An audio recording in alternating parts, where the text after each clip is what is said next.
Ever feel like your jazz solos are kind of, I don't know, stuck? Like you're just playing the same old stuff over and over? Yeah, I think we've all been there. It's easy to fall into those ruts. That's why I'm so excited for this deep dive. We're checking out Jens Larsson's video, 5 Easy Jazz Solo Exercises. Oh, yeah, Jens is great. He's got a really practical approach. Totally. And it seems like he starts with the basics, like Yeah. really basic, knowing your chords. It sounds obvious, but honestly, knowing those chords inside and out is like the most important thing before you even think about soloing. Right, because it's like the foundation of everything. Exactly. Like, imagine trying to have a conversation without understanding the words. Uh-huh. Yeah, that'd be a mess. Music's the same way, I guess. It is. And Jens, he uses a simple C major turnaround in the video, so it's easy to follow along. Okay, so we've got the chords down. What's next? Arpeggios. Arpeggios are key, yeah. Think of them like the skeleton of your solo. The skeleton. Yeah. They kind of outline the harmonic structure, they're like the chords, but melodically. Ah, okay, I'm starting to see it. So by hitting those arpeggiated chord tones, you're making sure your solo fits right in with the harmony. So you're not just playing random notes, you're speaking the language of the song. I like that. And Jens, he shows how even simple arpeggios can create a cool framework for your solo. That's awesome. But arpeggios alone, wouldn't that get a little, I don't know, predictable? How do we add more flavor? That's where scales come in. Scales help you fill in those gaps between the chord tones, make things a little more interesting. So it's like adding some meat to the bones. Uh-huh, I like that analogy. But even when you're using scales, Jens really stresses hitting those chord tones on the beat. Right, so you don't lose that harmonic grounding. Exactly. He even touches on those more complex chords, like secondary dominants, and how they have their own scales, too. Ooh, that sounds like a whole other deep dive waiting to happen. It totally is. But for now, let's stick with Jens. He also talks about thinking ahead while you're soloing. Thinking ahead. What's that all about? It's so important for making your solos flow smoothly.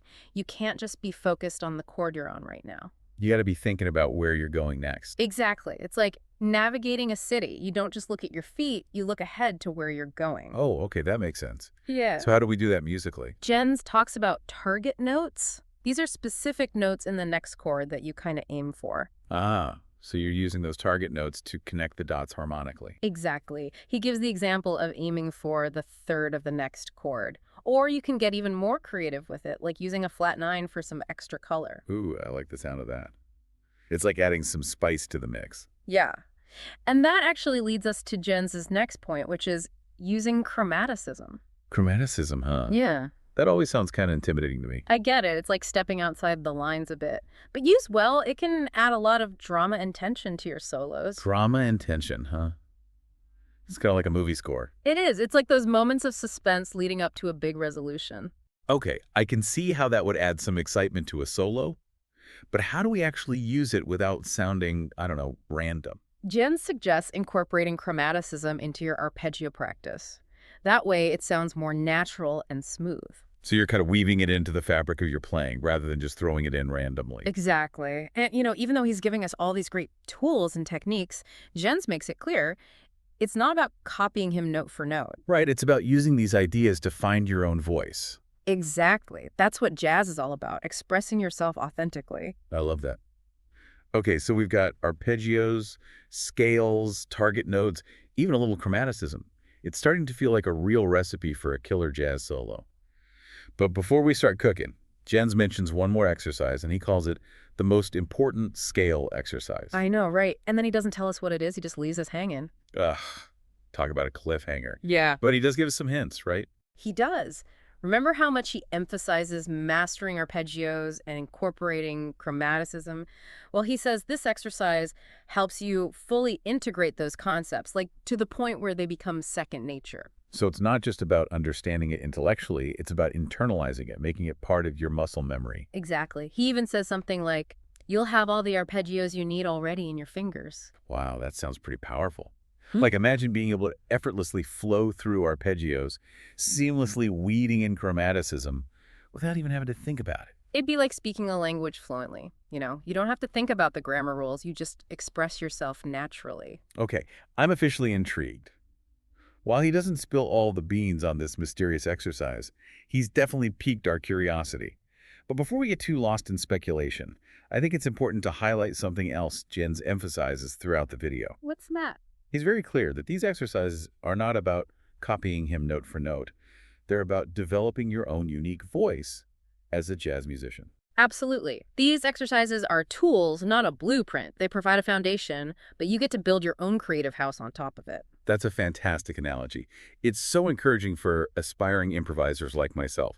It's not about being a Jens Larsen clone. It's about expressing yourself authentically within the language of jazz. Precisely. And that brings us to Jens's ultimate goal, to help you create solos that flow naturally and confidently.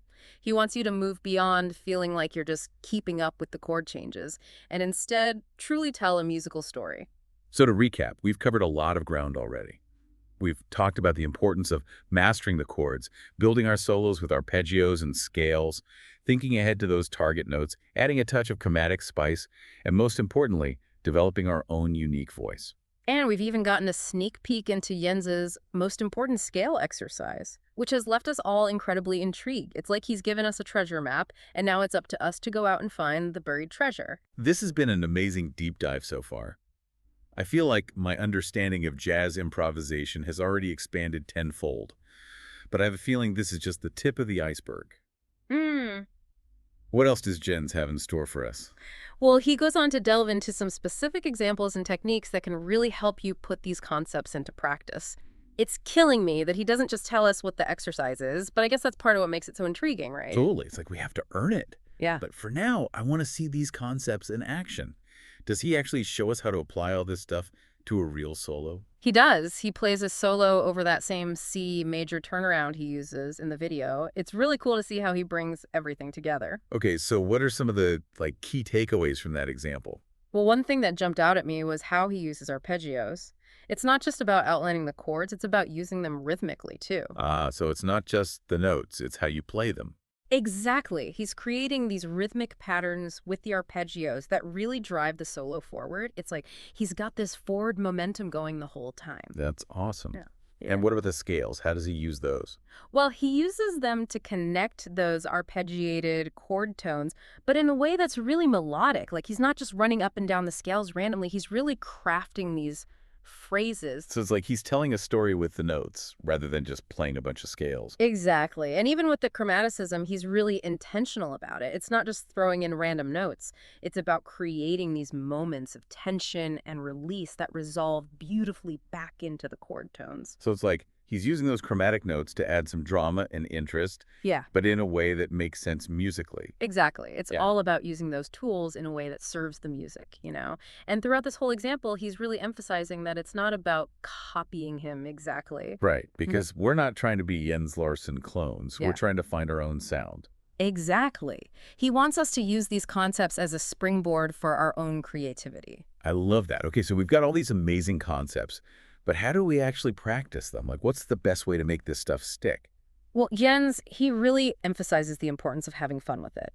Don't get too bogged down in trying to be perfect. Just experiment, play around, see what sounds good to you. So it's more about exploring than about, rigidly following rules. Exactly. And he also talks about listening to a ton of jazz. Like, immerse yourself in the music and you'll start to internalize the language naturally. That makes sense. Like, Yeah. the more you hear it, the more it'll start to seep into your own playing. Exactly. You know, a lot of musicians, myself included, struggle with those times when the creative well just seems to run dry. Did Jens have any tips for dealing with that? He did. One thing he suggested was transcribing solos by your favorite jazz musicians. Ah, transcribing. That's like one of the best ways to learn, right? It can be a lot of work, though. Mhm. Did he have any advice for making it more manageable? Yeah, he suggested starting with small sections, maybe just a few bars at a time. And don't worry about getting every single note perfect. Focus on what you find interesting or inspiring. So it's more about, actively analyzing what they're doing rather than just copying it mindlessly. Exactly. And once you've transcribed a section, try playing along with it. That'll help you internalize the phrasing and the nuances of their style. That's such a great idea. Yeah. It's like you're getting inside their head and feeling how they approach the music. It is. But remember, it's not about becoming a carbon copy of them. It's about using their ideas as inspiration to develop your own voice. It's like taking those pieces and making something new and unique out of them. Exactly. And that kind of brings us back to that mystery of the most important scale exercise. I know, I'm still dying to know what it is. Me too. But based on what he said, I think it has something to do with integrating those arpeggios and chromaticism to the point where they just flow effortlessly from your fingers. Right, like you don't even have to think about it, you just play. Exactly. And remember, he said something about having all the arpeggios you need already in your fingers. I think that's a big clue. Yeah. So maybe it's an exercise that involves practicing all the different arpeggios in all 12 keys. That's what I'm thinking. And maybe it even incorporates those chromatic connections, forcing you to really think about how to move smoothly between those notes. So it's not just a technical exercise, it's a musical one too. Exactly. It's about training your ear as much as your fingers. This is so fascinating. It's like the more we talk about it, the more mysterious it becomes. I know, right? But even without knowing exactly what the exercise is, I think Jens has given us so much to work with already. Totally. He's given us this whole new way of thinking about jazz improvisation. And he's reminded us that it's not just about being a virtuoso. It's about finding your own voice and expressing yourself through the music. I love that. Okay, I'm ready to move on to the next piece of the puzzle. Jens also talks about developing your own personal style, right? He does. And that's where things get really interesting. How do you go from mastering the fundamentals to creating something truly unique and personal? That sounds like a whole other deep dive. So style, it feels kind of, I don't know, abstract. Like how do you even define it in jazz? It is a bit slippery, right?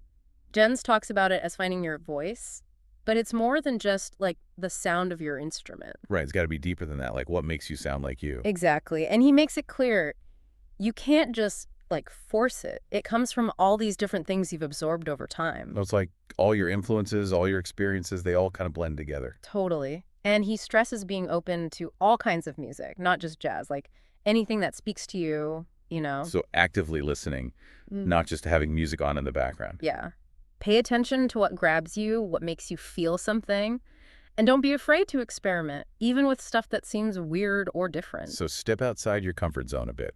Exactly. Try different rhythms, different harmonies, different sounds. You never know what might spark an idea. Okay, I'm getting it. But how do you know if you're actually developing a style or just kind of, I don't know, imitating a bunch of different players? That's where listening to yourself comes in. Jen says to really pay attention to your own playing. Be honest with yourself. So it's like taking a step back and being like, okay, what am I actually doing here? Exactly. What are your strengths? What are your weaknesses? What keeps popping up in your playing? It's like having a conversation with yourself about your music. I like that. And remember, it's a process, not a destination. Your style will keep evolving as you grow as a musician. That's kind of exciting, right? That's brilliant. It's always a work in progress. Totally.